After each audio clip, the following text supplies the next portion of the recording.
give you guys a quick introduction to what we're going to be talking about. So we're going to be getting into a lot of stuff that has to deal with Mars and Saturn and the moon, and just the real history of what we have been told about extraterrestrials and everything like that. So I want to thank you guys again, and let's get into the video. Now, most of the time when it comes to UFO things, the information is not always clear. You know, we see all the home videos and everything like that people put out. It's always something to give us a lot of skepticism about UFOs when we see a lot of these videos.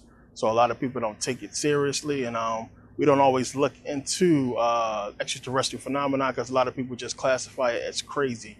But when you go and research a lot of the real details about a lot of UFO sightings around America, around the world, actually, it's a lot of validity to a lot of the stories.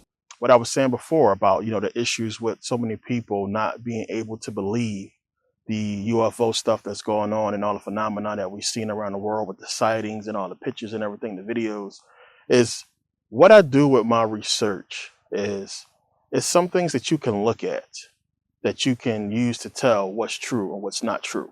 So what I do with my research is, you know, a lot of times when we look at information that we can't tell if it's true or not, I just examine, you know, all the details about that situation, and it's easier to tell what's true or not because, you know, you can say to yourself, why would they do something like this if this is not true? Or why wouldn't they do that if this is true, you know, and vice versa, or not true, or vice versa.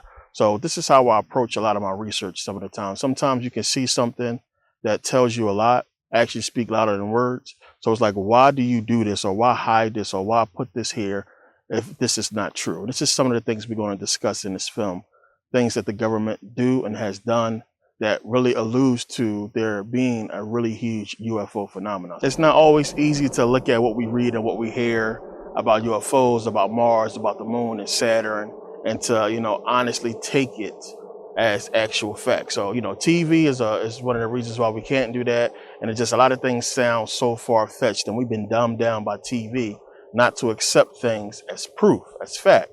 So it's easier for us to just really go by the mistakes that the government made and the things that they do that kind of allude to them trying to cover things up. And this is what we're going to really address in this video. So you have to ask yourself questions like, you know, if there wasn't a UFO phenomena, if it wasn't, you know, real true reports of UFO sightings or what have you, why would NASA, why would scientists be spending so much money, billions and billions of dollars on satellites?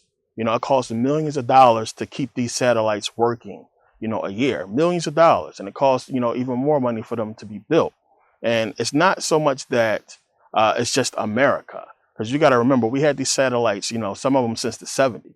So you got to ask yourself, okay, so we know America and Russia with the satellites and everything like that. If it wasn't, you know, no sightings, you know, we got these antennas listening for radio signals or what have you. If we never found any, if it wasn't any sightings, why do we keep funding it? Why do we keep spending money? And not just that, why have other countries around the world also spent billions of dollars to build satellites and, you know, to listen and to watch space as well? So these are things we got to look at. We got to look at these things and question them as, you know, if there wasn't a UFO phenomenon, if it wasn't an extraterrestrial phenomenon, then why spend billions of dollars to monitor this non-existing phenomenon? Why spend millions of dollars trying to maintain these equipment, these satellites, these antennas to, you know, monitor these so-called non-existent, you know, extraterrestrial phenomena? So these are some of the things you got to really look into and just say, you know, if not, then why? You know, why do this? And we all know that when a person is trying to cover up something, then, you know, of course they're going to lie. And one of the things we got to look at is NASA has never, they are notoriously known for not telling us the truth. You know, the whole slogan with NASA, never a straight answer. So we can't hardly expect them to give us any truth. So we got to dig deeper and look into the history and the facts surrounding the extraterrestrial phenomena and everything that we have been seeing. So we're going to get into this and a lot more in this video. Now, this is the search for extraterrestrial intelligence, or SETI for short. This antenna costs millions of dollars to build and millions of dollars a year to maintain. And again, the question you got to ask yourself is, one, why? Why would you in the first place spend millions of dollars to build an antenna to listen to what's in outer space, or to try to record what's going on in outer space if you have no reason to do so. So millions of dollars to maintain this antenna, which they've been maintaining it for years, and you would think after a certain amount of time that they would shut these things down because it absorbs so much money to maintain it, to keep it going. But yet we have seen more antennas go up around the world, and more new technology geared towards understanding and recording and maintaining machines and devices and all kinds of things that's going to record space and record, the possible existence of extraterrestrial life or what have you. So you would think, why spend all this time and money on something that you are not 100% sure is true, or that you don't have any kind of inkling, or any kind of anything that will help you justify spending this kind of time and money on something like this. Now, when we read about SETI, it says here, when it comes to the search for intelligent extraterrestrial life throughout the universe, we've already been sitting quietly and using the search for extraterrestrial intelligence SETI initiative to listen to spikes in radioactive activity throughout our universe that could be coming from sources of intelligent life. And it says down here, SETI has already managed to discover some faint signals, but scientists aren't so sure they're coming from aliens. In fact, lots of interference from the Earth itself or from other sources in space could be, I'm going to say that again, from other sources in space could be clouding our understanding of what looks like an alien's attempt to communicate. Now just think about what it could possibly mean by other sources in space. Now this is the Allen Telescope Array. This is something that SETI has spent money to have built, and to also try to get information about, extraterrestrials and UFOs. This is another satellite or another antenna that costs millions of dollars to maintain and build. They're supposed to have built like 47 of them, and there's supposed to be a huge array of these antennas that was supposed to be spread for miles. But supposedly they had an idea that they was going to use them for, and there was some funding issues, and supposedly they shut down most of these antennas. But again, just like with the SETI antennas, it's talking about here. It says SETI Institute Center for SETI Research, CSR for short, uses ATA, which is the Allen Telescope Array, in the search for extraterrestrial intelligence, observing 12 hours a day, 7 days a week, from 2007 to 2015.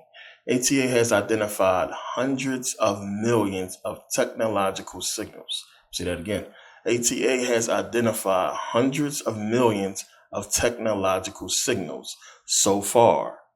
All these signals have been assigned the status of noise or radio frequency interference because A, they appear to be generated by satellites or Earth-based transmitters, or B, they disappear before the threshold time limit of 1 hour, which means they had to basically hold on to the signal for an hour before they can completely confirm what it is. Researchers and CSR are presently working on ways to reduce the threshold time limit and to expand ATA's capabilities for direction of signals that may have embedded messages. So now you got to understand what it's saying here. One, it's talking about how they can't really tell 100% what the signals are because they get a lot of interference from Earth-based technological signals. So you would think when they built this machine, when they built these antennas, when they was drawing them up, that they would have some kind of radius set into the detection system of these antennas. So just think about it like this. You have the Earth, and let's say the radius or the area of Earth, and the radius and the area of the satellites that's above the Earth. So if you calculate the entire radius of the planet and factor in those satellites, anything that's in that radius, you know what it is. you know it's either coming from Earth or you know it's coming from these satellites in space. So it shouldn't be hard for you to differentiate between what's coming from Earth and what is coming from the satellites in space. Anything past that radius, you should know it's a signal from space. But you have to understand like why it's going to keep telling you this. And I'm going to get into this in a little bit. It's going to always have a but, because you got to understand what NASA is about. Of course, they're not going to tell us what's going on. It's going to always be a but. One breath or one line is talking about, basically we picking up millions of signals out there. Then what are these millions of signals? What is that? And they have a threshold time limit of 1 hour, meaning they need to hold on to these signals for an hour to properly identify them.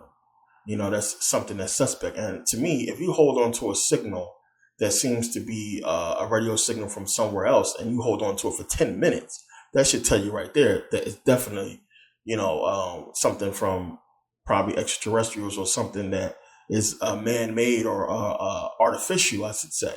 But this is the excuse that they're going to keep giving us. And you'll see anybody who's into this research, you'll be reading research from NASA, or you'll be reading research from a lot of researchers, and it'll always have that but. It seems like they have a concrete, hands down analysis or lock on this whole extraterrestrial phenomenon. And then it's a but. There's always an uncertainty somewhere that's involved. And it's confusing to people who do their research. But when you look at the fine print of NASA, when you understand the laws and what's going on, things start to make a lot more sense. Now, as I said, every time we look at any of the footage of UFOs, every time we see information about extraterrestrials or what have you, we can never really accept that information because of how it's presented. It's always presented with a but.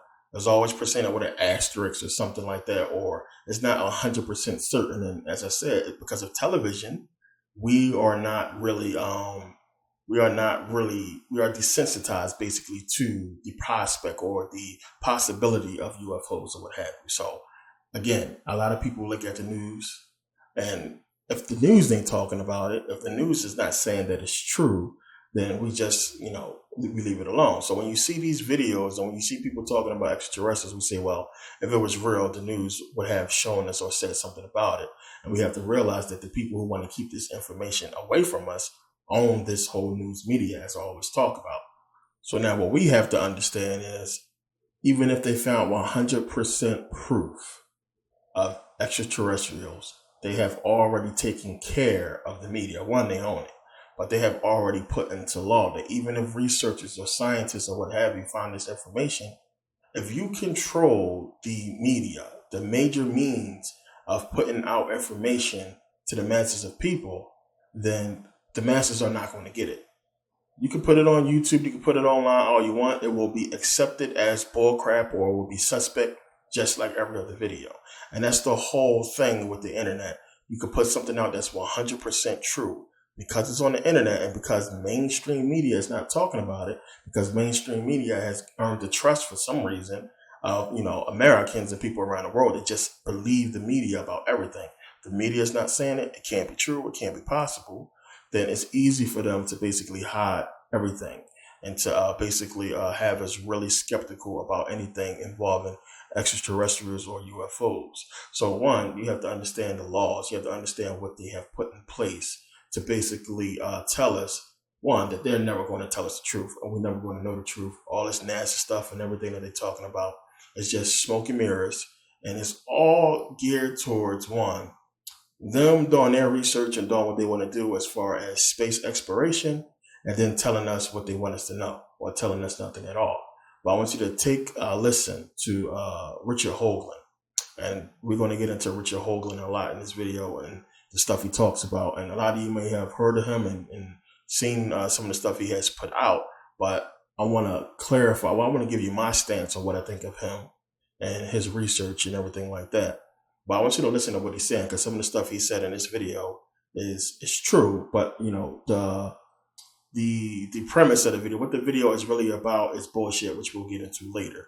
But take a listen and understand what NASA is really about and why they won't tell us anything. So basically what Richard Hoagland is saying is, it's law.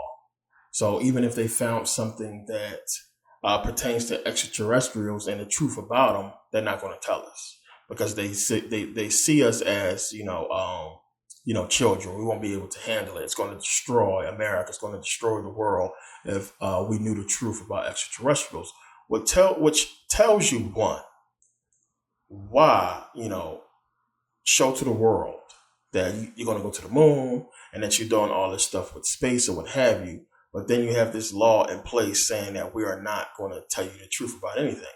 So then you have to think back, what if when you were supposedly showing the entire world the whole moon landing, what if aliens would have flew by? Did you not once think of that? You got to think about that. What if, during that time, it was live. Remember, there was supposed to be a live viewing of them going to the moon, which I proved in my video was bullshit. And we're going to get into that in this video as well. But what if UFOs would have passed by or something like that? And, then what? That basically throws your whole entire plan, out the door as far as not showing the world the truth about extraterrestrials. And the fact that you would try to put a law in place and put something in place to not tell us shows us that either you already know that such a thing exists and you have been dealing with it, or you have proof about it, or what have you. So they wouldn't put this law in place. They wouldn't put this whole thing in place if they didn't know for sure. So basically, you got to understand, one, they're not going to tell us the truth. Any kind of information pertaining to extraterrestrial life is going to be classified as national security, and it has to be deemed national security, a security issue, a security risk for you to give it to the public. So it's not going to be put out there. Now, if you get your own information, you're welcome to put it online, and then it's going to be scrutinized, and they're going to try to make you look crazy, and then people are going to look at it as if it's bullshit and it's bogus because it's online and it's not on the news. And we understand why that is. So now, Richard Hoagland is the guy who is known for the face on Mars. And a lot of you probably heard about this before, as I said, about their whole face on Mars thing. And he was the one who was really pushing him and his team about, it being artificial and everything like that. So now this basically goes back to November 14th, 1971 with the Mariner 9 mission. It basically went to Mars and took pictures, I should say, of, dead volcanoes and canyons and basically dried up riverbeds. So February 8th, 1972, you have Mariner basically take pictures of an area known as Elysium Planitia. And Elysium Planitia is where they found pyramids, or so-called pyramids on Mars. So, of course, this, sparked them to really want to examine that area more. So in 1976, they sent out Viking 1 and 2 to basically go back to their area. It was equipped with more sophisticated, better quality cameras that they sent to the same area to basically take pictures to confirm the pyramids. Now, Viking 1 and 2 also went to an area called Cydonia, where this is where they found the face on Mars, but they also found more pyramids as well in this area. So this is basically what Richard Hoagland is getting into, but it's a lot, surrounding this whole story. So now also north of the Martian pyramid, they found 2 3-sided pyramids. They also found about 10 miles south of the face, they found a 5-sided pyramid that was basically 1.6 miles long and 1 mile wide. They also found a 600-foot spire-shaped object, you might as well say, that was on the edge of a crater. And a spire shape would basically be the shape of like the Eiffel Tower, or the shape of an obelisk, like the Egyptian obelisk or the Washington Monument, which is basically 600 feet tall to be, precise. So they found this stuff on Mars. And the whole argument is it artificial, or is it something that was done naturally with all the destruction, with Mars or what have you? And this is basically what the whole, pictures was trying to, people was trying to show with the pictures, that it's artificial. This is, somebody made this. This is something that's built. It's not a natural occurrence. This is something that is artificial, and that some kind of intelligent life built. So basically, you had with the mission with Viking, it took about over 60,000 pictures. So the pictures was taken and they basically was stored away, and they didn't tell anybody about them. Nobody talked about the face or about any of the structures or what have you. They was basically, stashed away. So then you had a couple researchers basically come across the pictures, and they started to basically draw up some attention surrounding the pictures, but nothing huge, came about with it. And so Richard Hoagland got a hold of the research that those guys was doing, and he basically took a look at the pictures and automatically connected it with Kemet, with Egypt, saying that, this is like the way it's set up is almost like Kemet. And, this is something we really have to look at and really pay attention to.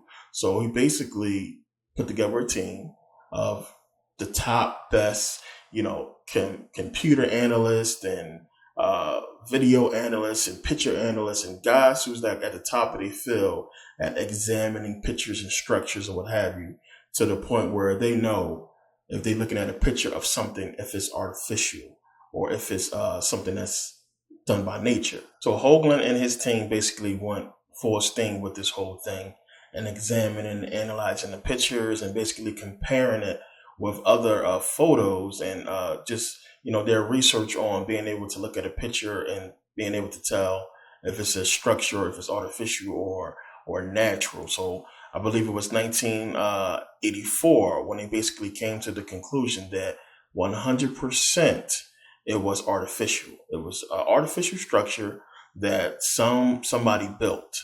This was not something that was, nature or natural. This was artificial. So they basically went full steam in pursuing the truth about, the whole thing, like, what was going on, who built it or what have you. And it seemed like everybody was behind them in their research and what they was trying to do. People wanted to get to the bottom of it. And everybody was with them except for NASA. NASA seemed like they was at every turn, every corner, on their back about the information. They wasn't really with it. They was trying to downplay the photos and say it was something else, or it's just a reflection of light that's giving the illusion of a face and all this and that. And Hoagland actually accused NASA of doctoring some of the pictures when they basically gave out information, because of course they had to do press about this and they would ask questions about the face all during this time. And it seemed like every time they was asked questions, the pictures that they showed seemed to be a little different from the pictures that Hoagland had, which, remember, was the originals. That's something you got to understand. He had the original pictures from those shots that the Viking took.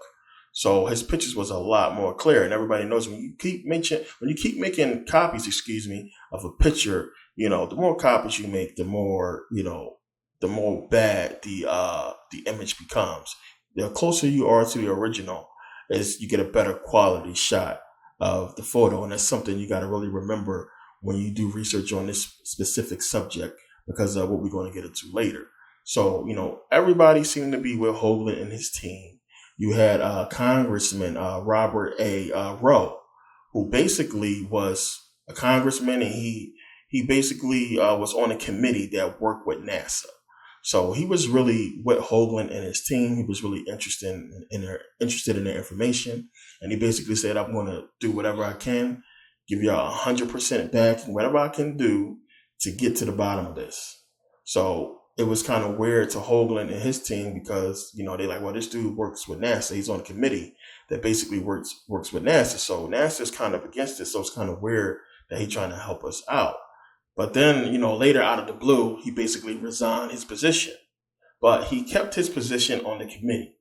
He resigned his position, I guess, as a congressman, or whatever dealings or involvement he had with NASA on the same level as Hoagland. He resigned that position, but he stayed on the committee with whatever he was doing with NASA. And he basically just completely backed away, just out of the blue, backed away from everything that Hoagland and him was doing, which really made them look at it as like, what's going on? This dude was with it. He was, 100% with the whole thing. And then all of a sudden he backed out. So this basically caused Hoagland and his team to take the whole thing to the United Nations. And in 1992, he had a whole lecture at the United Nations, basically giving his research on the face on Mars and the pyramids. And he was basically connecting the whole structure. He was showing cities on ancient cities on Mars and structures and trying to parallel it with Egypt, with Kemet.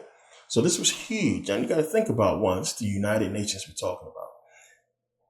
Even, okay, a picture is a picture. I mean, just think about if you came to the United Nations with a picture that looked like something, you know, what you would have to do to actually get a committee put together to listen to what you have to say about these pictures. But they did with Hoagland, which, you know, all the information is not really put out there. But, you know, of course, Hoagland had a little bit of clout. But, you know, it's a lot of information that they must have had other than the pictures that gave validity to what Hoagland was saying. So when he gave his lecture, they took it seriously. It was something that was not looked at as, you know, spooky or weird or something like that. They actually was believing what he said, you know, so much so that you had Sierra Leone and you had Grenada basically put the Mars face on stamps. Now, understand, NASA already had an orbiter out there orbiting Mars where they could just basically retake some pictures, you know, more pictures closer or what have you, to basically try to re-examine, you know, what was on Mars, the face and the structures. So it didn't look like, you know, NASA was trying to do such a thing. Like, they basically was just trying to say, you know, well, it's not what you think it is. It's not worth the time. And you understand how this stuff works and da-da-da. But, you know, they was pushing the issue that, you know, we got to go re-examine these places. We got to get better cameras out there. We got to get something on the ground or what have you. And NASA was basically they was backing away. Now, understand, as I said, they had an orbiter already out there. So when Hoagland and the team was basically like, you already got an orbiter out there, just go, you know, take the pictures. Just mysteriously, the orbiter was down. He lost contact with it or something like that. Something was wrong with the orbiter. And, you know, they said, oh, no, something wrong with the orbiter. We lost contact. It's basically down. So, you know, that's suspect. Then you had just out of the blue, you know, a few years later, NASA just basically started, you know, getting on board with the whole thing, saying, okay, well, it's possible, and we got to go back. And then NASA just completely changed its tune on the whole situation on Mars with the face and the pyramids and everything like that. Changed its tune. So then you had in 1998, it was in 98 where you had the Mars orbiter was basically coming back around Cydonia where the face was at. And they said, okay, well, we got a higher resolution camera out there with this orbiter, and we're going to take pictures of the area again to see what we see. So then you had pictures been taken. The pictures came back. They wasn't released immediately, which was suspect. But then when the pictures came out again, it looked like this, the face. You know, a lot of you, as I said, know about this already. The face looked completely not like a face. So much so that it's like, how could you ever think it was a face in the first place when you look at the new pictures? Now, obviously, Hoagland and his team was shocked at the pictures because, you know, I mean, just look at it. It doesn't look like a face. And it's like, something is wrong. You can obviously, I don't care what nobody said when it comes to these pictures. I mean, when you go and look at the older photos, the original ones that Hoagland had, this is one of the things right here. Look at the top of the head on the face. There are dots. You can see these holes there. Now, when you look at the later pictures, where are those holes? Where do you go? They're gone. The holes is not there no more.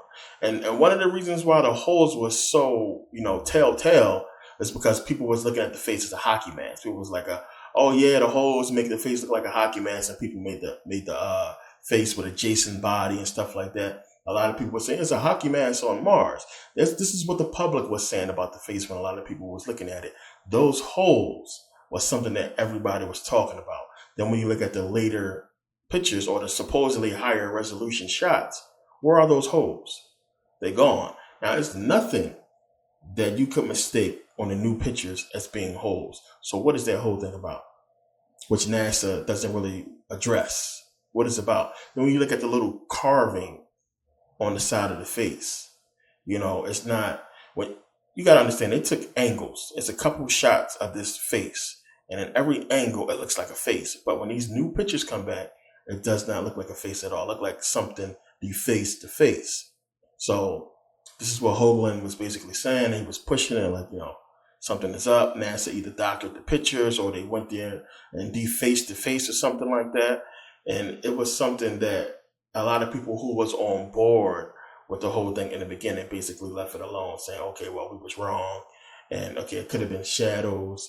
But to anybody who really analyzed those photos, like those researchers, they said there's no way that this could be the same thing. Either you change the photos or you deface the face. So now understand, people bought into it. They bought into what NASA was showing with the face, and people actually believed that that's how the face really looked, and it wasn't a face, it was just a mistake. And then, of course, you had the powers that be in their media finally talk about it and put it out to the people, put it out in the press as the face is not a face. The face is just a mistake. It's just a misunderstanding. And you understand, if the news talking about it, everybody's going to believe it. So if somebody want to bring it up later and say, no, what about the face on Mars? They're going to say, well, no, the news already clarified that whole thing. It was on the news. The news clarified and said it wasn't a face. It was just a mistake. It's a hoax. So they basically wiped that thing out. Everybody was like, it's not a face and this and that. But then you got to understand, everybody was so focused on the face, they didn't pay attention to the pyramids. They forgot all about that. Everybody was so focused on the face, and they forgot about the 600-foot spire structure that was there. So everybody focused on the face and not realizing that the pictures came back with the pyramids looking the same, with the 600-foot spire structure still casting that shadow that clearly could not be artificial. That clearly cannot be natural, but only artificial for it to be cast in the shadow the way that it did.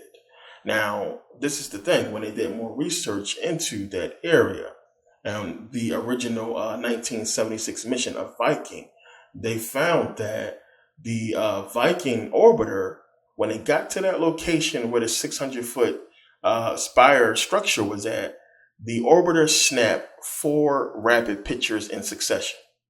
4 quick pictures. 4 shots. Right? Never again, or none during that trip, all the years it was out there, has it ever took 4 rapid pictures of any other place in succession the way it did when it got over that area with the 600-foot spire obelisk, or whatever it is, the structure. So this is something that had to be pre-programmed into the orbiter before it went out there. It's not something they could have done remotely and then get shots off that fast because of the time it takes between them actually sending out a remote signal and then getting to the orbiter. So it was something that they already knew, that they programmed into the orbiter before it even went out. Why? That whole thing was suspect. And then you never again see it again, because that is the dagger right there. That is the smoking gun that the researchers was talking about earlier. This one thing, and we wrong about everything else. We could be wrong about the face. We could be wrong about every other pyramid. But that 600-foot spire structure is in no way natural. It's 100% artificial. And the shadow that it casts, there's no way nature can do something like that. Just think about the Washington Monument and something not, it being natural. And then when you just look at the general area of everything around there, where did it come from? If it was natural, what put it there and then left it there and then didn't leave no footprint of what put it there, in its way. So you would think you could see what put it there if something naturally made it or where it came from. For these structures and areas to be the way it is, even with the pyramids, what did it? How could that be natural in the way it's set up? And this is basically what Hoagland and his team was talking about, that anybody with a brain can look at this stuff and see there's no way all of these things could be a coincidence, that all these things is just natural and that none of them are artificial. One, when you just go back and look at the pyramid. When you look at the pyramid and just look down on top of it, then look at the pyramid in Kemet, you can see clearly it looks the same. It looks the same. And we know the pyramid in Kemet is artificial. It was built. There's no way I've seen a lot of pyramids that's natural. Remember in my video when I went out to Pyramid Canyon, I posted that video up there. I was talking about all these pyramid-shaped mountains that's out there in Pyramid Canyon. I just came from there now, on my way to I'm going to go see the Hoover Dam and everything. So I passed them again, and those you can see the rigid rocks. You can tell, it's natural. It does look like a pyramid, but you can tell some of them It's just naturally done, and it's just the way it is.